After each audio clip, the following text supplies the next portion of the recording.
is the Holy Gospel of our Lord Jesus Christ according to St. Luke. Some Sadducees, those who say there is no resurrection, came to Jesus and asked him a question. Teacher, Moses wrote for us that if a man's brother dies, leaving a wife but no children, the man shall marry the widow and raise up children for his brother. Now there were 7 brothers. The first married and died childless, and then the second and the third married her. And so in the same way, all 7 died childless. Finally, the woman also died. In the resurrection, therefore, whose wife will the woman be? For the 7 had married her.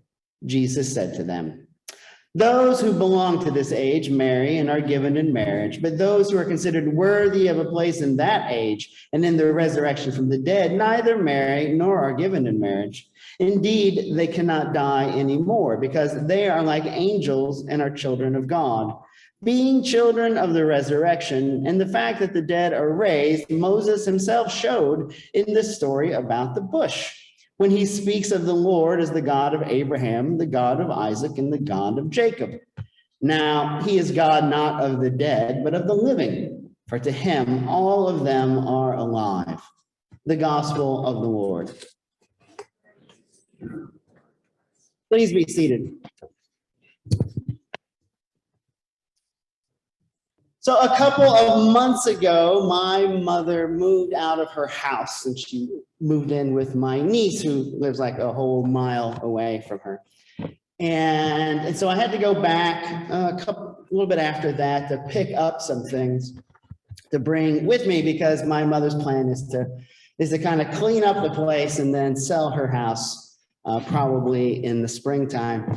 And so I went and I got in a trailer and I brought all that stuff. And I also have to say that my mother is a smoker and has been, well, actually she got really anxious when she was pregnant with me and that's when she started smoking. But she hasn't given it up in the last 55 years. So, and since for the last few years, she pretty much has been living in a chair. The smoke has been fairly concentrated there in the house. And so all of that stuff that I brought back in October is still in my garage airing out. But anyway, that's neither here nor there. But I've been a little affected by the thought of not going back to her house, right? And now probably most of you, your parents, if they're even still alive, you know, they don't live in the house you grew up in. And I'll be honest with you, I only lived there for like 8 years. Right, we moved there when I was about 8 years old. I essentially left home when I was 16. I went away to Australia for a year. I came back for a semester of high school and was gone again in the Navy, never to live there again. She did keep my bedroom exactly as I left it until I got married. And then she totally renovated it. In fact, they've completely redone the house. It doesn't look anything like the house I actually grew up in. It's much nicer, but it's not like anything special as a house. It's sort of a mid-60s economy version, right? There's nothing fancy about this 1,200 square foot ranch house in Indianapolis. But I've been really affected by the thought of there coming a point where it won't be there anymore. At least that won't be accessible to me. And I don't really know why that's been really bothering me. Like I said, I couldn't wait to leave, and I had never lived there in the last 40 years. And it's still really been bothering me because I think it's a place where even though it wasn't my home, it was still in some sort of, way home. It was a constant in a life that has seen a lot of changes. I think I've mentioned before, I've moved something like 26 times, or is it, I think it's 26 times in 34 years I've moved. I've had a lot of houses. And so that place where my mother was sort of a constant in my life. It was always a place I could go to. In fact, my mother has had the same phone number since 1962, 786-5673. It's the only phone number I probably know by heart nowadays. Oh, I take that back. I also know the phone number of the bowling alley where I worked, 788-0878. Anyway, I don't know anybody else's phone number because it's on my phone and I just click either name.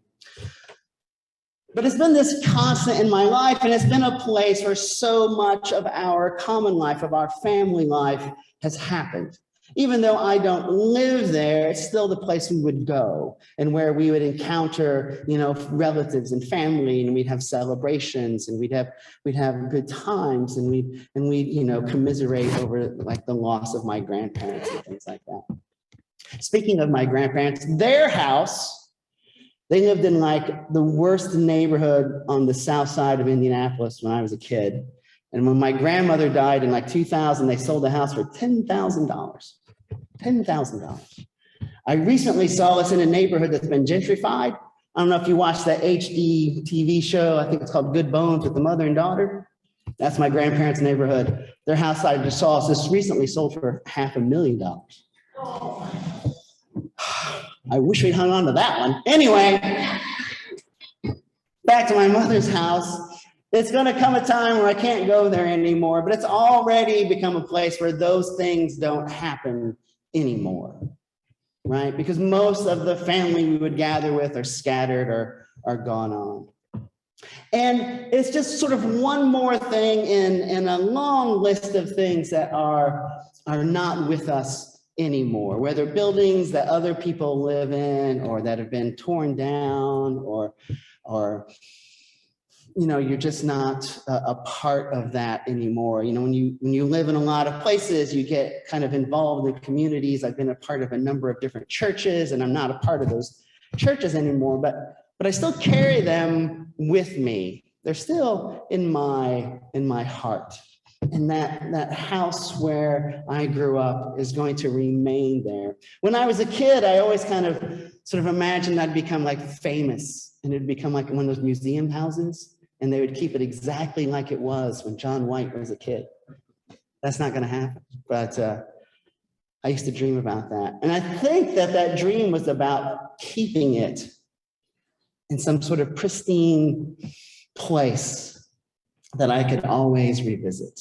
And I think to myself that if I could have any one wish in the world, if I could get anything I wanted, I would probably choose to spend a day in 1979.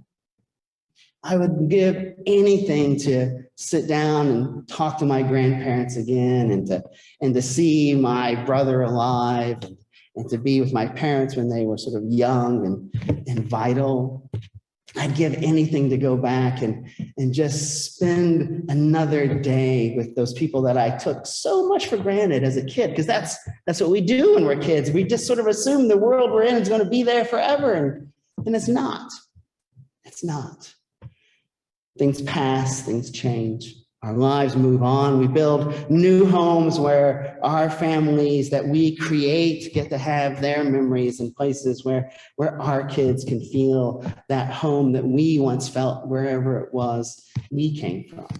And essentially today, All Saints Day, All Saints Sunday anyways, is the day when we remember and we reconnect to those people in our lives who have loved us and whom we have loved, and maybe people we didn't even realize how much we loved. I think of my neighbors when I was a wee little kid, and the house we lived in before the one I'm talking about, the Turners, Mr. and Mrs. Turner, who were just like extra grandparents, and they loved me. I never really knew it. I mean, because I was like 7. I never really knew it, but I can look back and I can see that they were saints in my life who were showing me what it means to love and care for you. In all of us, in all of our lives, we have those people. There are people, whether it's in our family or neighbors or people we've just encountered on the road, who have loved us, and their love has meant so much for us, even if we didn't understand it or appreciate it in the moment. It has changed and impacted us. And in All Saints, we remember all these people. We remember the way that they have changed our lives. And we are reminded that they aren't really gone. They're not with us They're somewhere far away. But Jesus has promised us that in some manner, we may be with them again. That one wish that I have to spend just one day will eventually be fulfilled by God's promise for all eternity. And what a joy it will be to be with those who have left our lives, but whose love has left an imprint in our hearts and whose absence is a hole that we cannot fill, that we live with. But in the resurrection, those places of emptiness, those torn parts of our souls and our hearts are filled and mended. And we are reunited.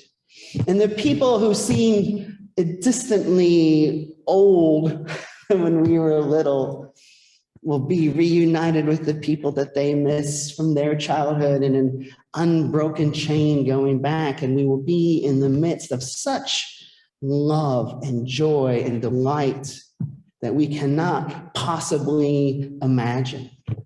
It's that love of God that all of us will be absorbed into, that we will be fulfilled and lifted up, and that we will know truly what it is to be in the presence of God's love.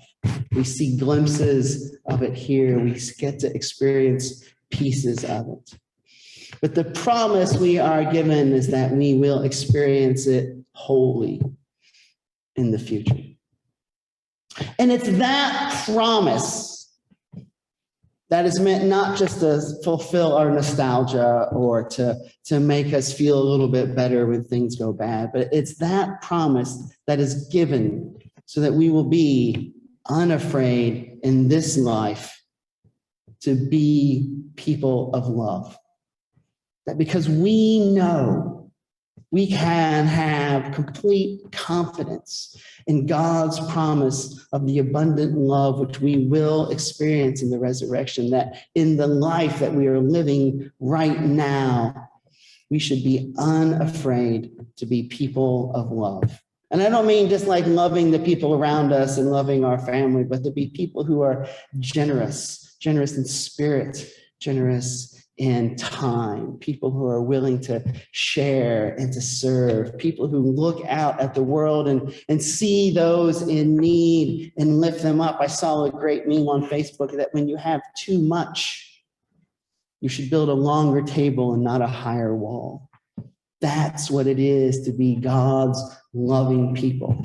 God has loved us from the very beginning, and God promises us that we will experience this love that we can't even hardly imagine, but we anticipate, in order that we might be generous and a little bit reckless with our love in this world, that we might share it abroad and lift each other up.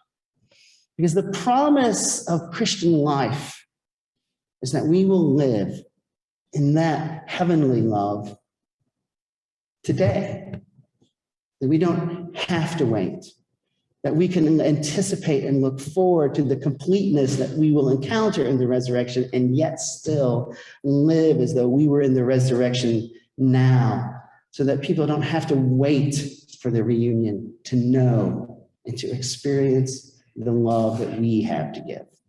Amen.